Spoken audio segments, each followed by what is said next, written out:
Hi guys, it's Marty here from 𝗬𝗢𝗢𝗥𝗡𝗏.com, and in this video I'm going to show you how to add a contact form in WordPress using the free WPForms plugin. Adding a contact form to our WordPress site means our visitors will be able to get in contact with us directly from within our website. And any messages sent through these forms will be forwarded to us as an email. We can create multiple forms for free using the WPForms plugin, and we can add them to pages, blog posts, and even our sidebars if we need to. And we can customize these forms whatever way we like. So we can make a super simple contact form that asks for the user's name, email address, and message, or we can add a bunch of different fields and make a more complex form. But either way, it's going to be super easy to set up. So if you're ready to get started, this is how to add contact forms in WordPress using WPForms.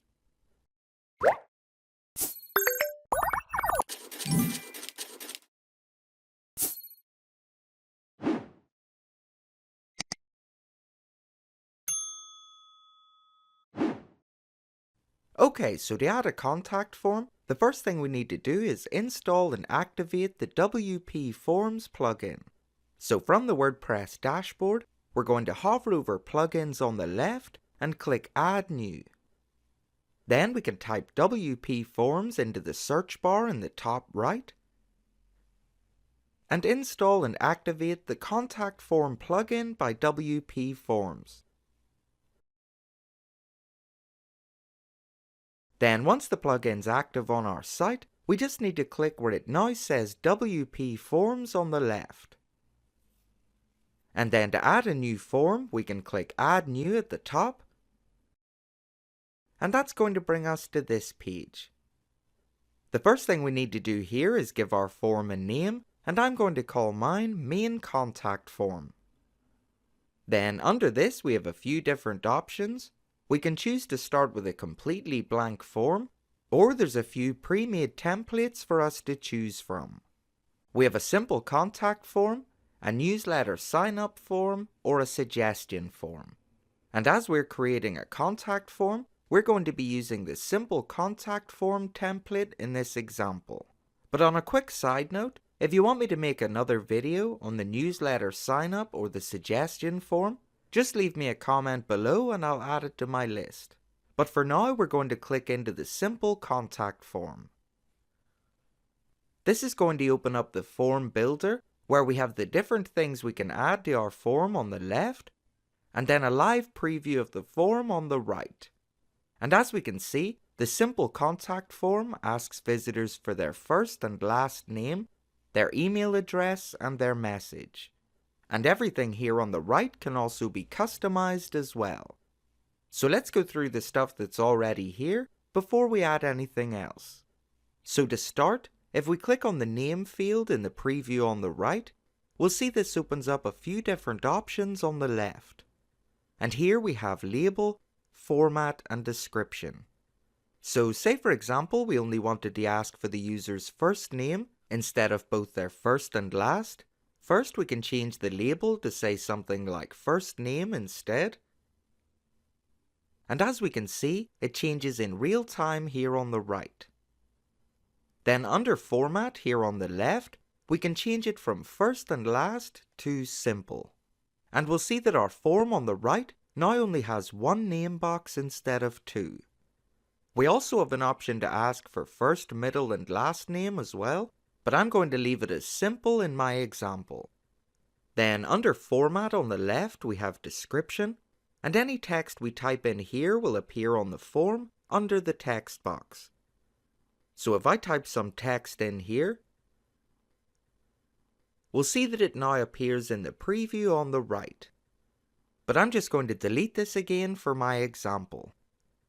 Then under description on the left we have a checkbox that says required, and if this box is checked, the user will be required to fill out this field before they can submit their message. Personally, I'd recommend leaving this checked for everything you add to the form, unless you want it to be an optional field.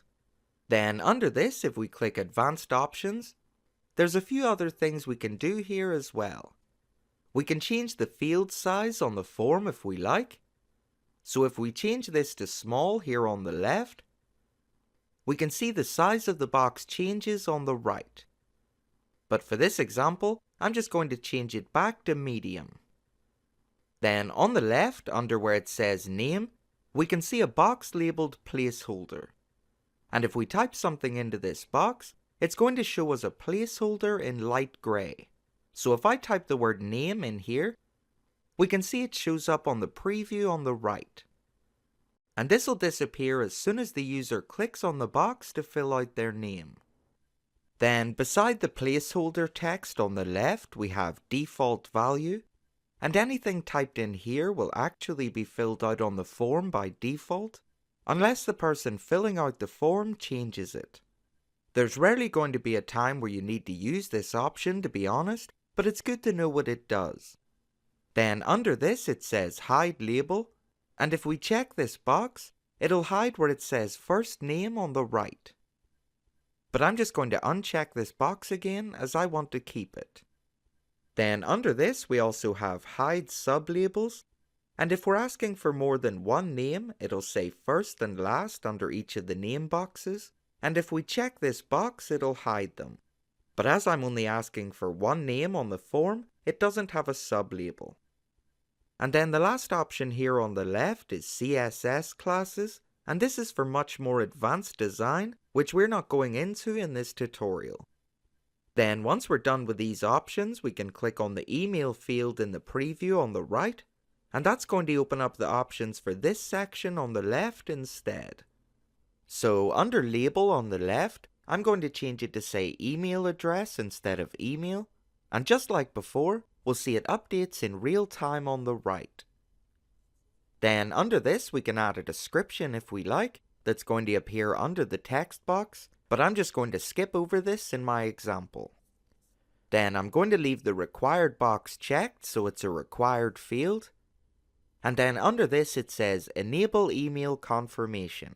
And if we check this box, we'll see that it adds a second email box on the right, and this means users will be required to type their email address in twice to confirm that it's correct. To be honest, I wouldn't really recommend checking this box unless you're having a problem with spam. Then underneath, if we click in the advanced options, we can change the field size if we like, but I'm just going to leave it the way it is. And then for my placeholder text, I'm going to type email at address.com. And we'll see that this appears in light gray in the preview on the right. Then under placeholder text, I'm going to leave the hide label box unchecked and leave the default value blank. Then once we're happy with everything here, we can click into the message field in the preview on the right, and once again that'll open up the options for this section on the left. So here, just like with everything else, we can change the label if we like, but I'm going to leave it as comment or message in this example. I'm also going to leave the description box blank and leave the required box checked to make it a required field. Then if we click in the advanced options, I'm just going to leave the field size the way it is, and for my placeholder text, I'm going to put type your message here.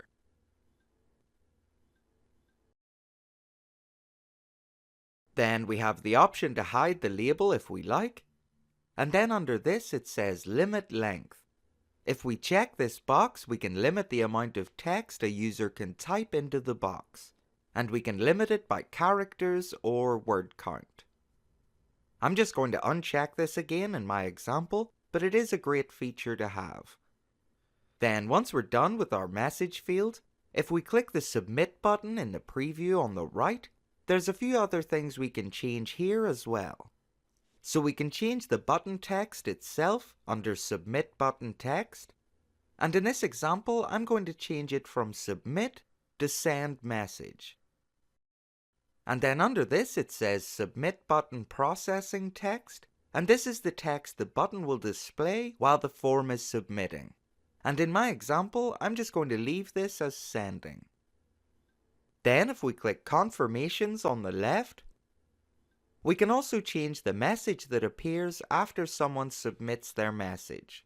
And to do this, we just need to change the text in this box.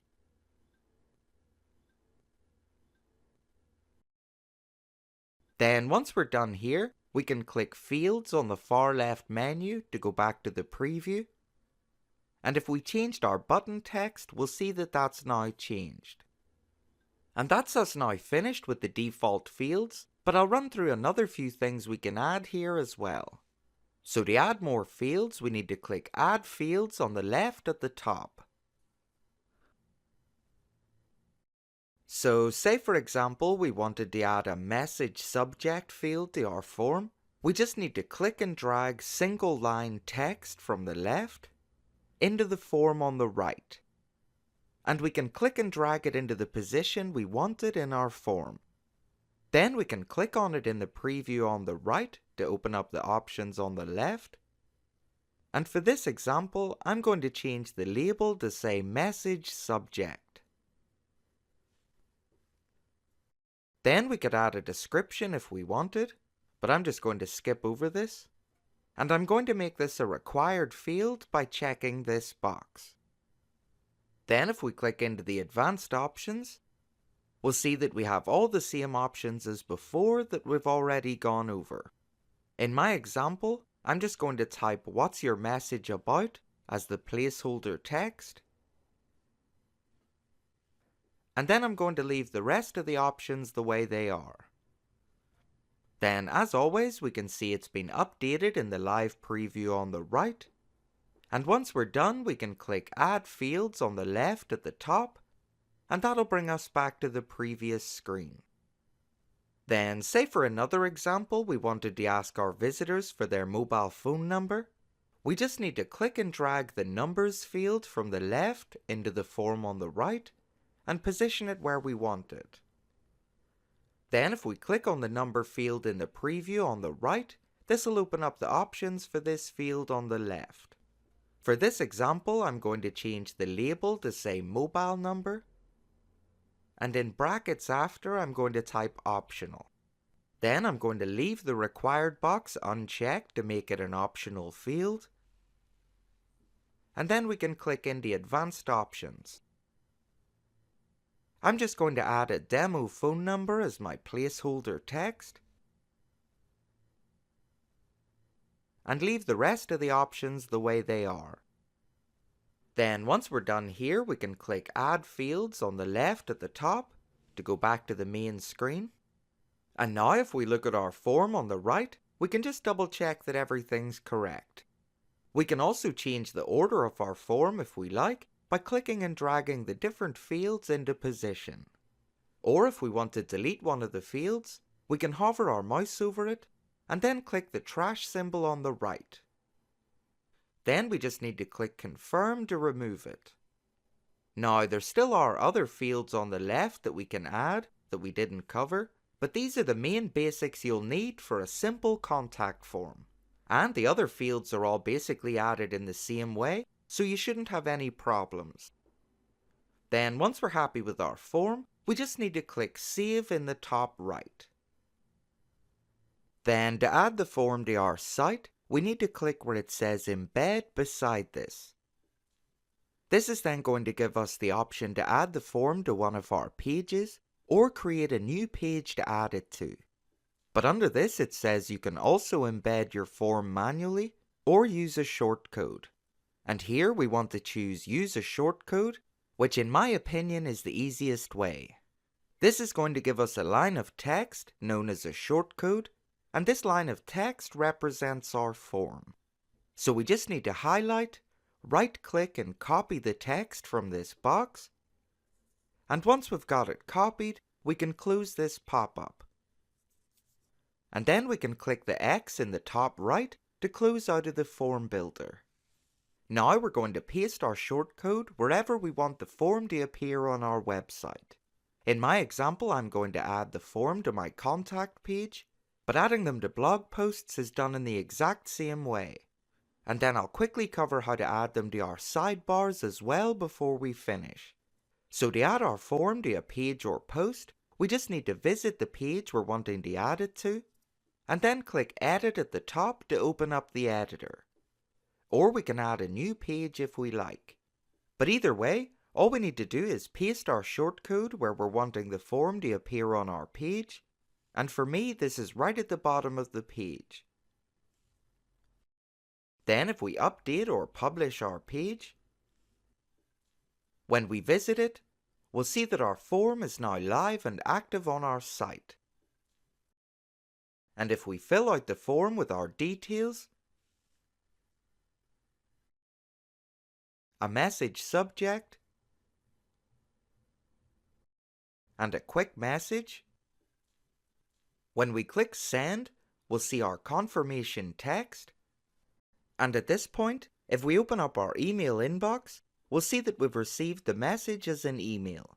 And by default, this will be using the email address we have linked to our WordPress site.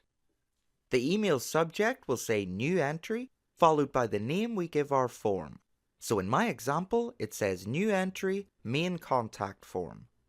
Then in the email itself, we have these different sections related to the fields we added to our form. And it's all nicely formatted and easy to read. Then at the bottom of the email, it'll tell us what site it was sent from, and this is a clickable link, just in case we're using this plugin on multiple sites and we're not sure which one it came from. Then finally, just before we finish up, if we're wanting to add the form to our sidebar or one of our other widget areas, we just need to visit our dashboard, hover over Appearance on the left, and click Widgets. Then if we click and drag the text widget into one of our widget areas, we can paste the shortcode in here and click Save. And now when we visit our site, we'll see that our form now appears in our sidebar.